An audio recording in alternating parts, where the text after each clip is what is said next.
recent event that just happened, AT&T, a couple days ago. I don't know if it happened to you. Yeah, I think that was a Chinese cyber attack. You think so? Yeah. Why do you say that? I would predict that was a warning, a trial run before they go do more aggressive things on Taiwan in April or May. So is that a way of saying? I would expect provocation by their maritime militia or some of the islands. So because there's Taiwan Island, Formosa, and there's smaller ones like Quemoy and Matsu, which are right up against the Chinese mainland.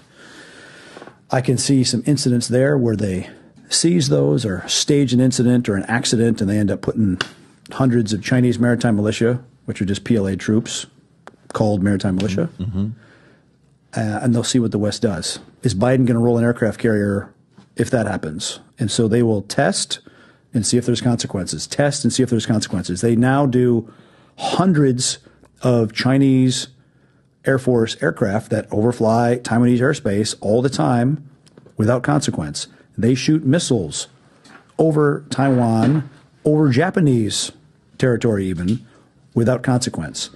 If you allow them, China is an ancient society, and they will salami slice. They will keep pushing, right? You know how you can cut it really thin, and they might take 3 little slices, but they've moved the ball in their direction where they want to be.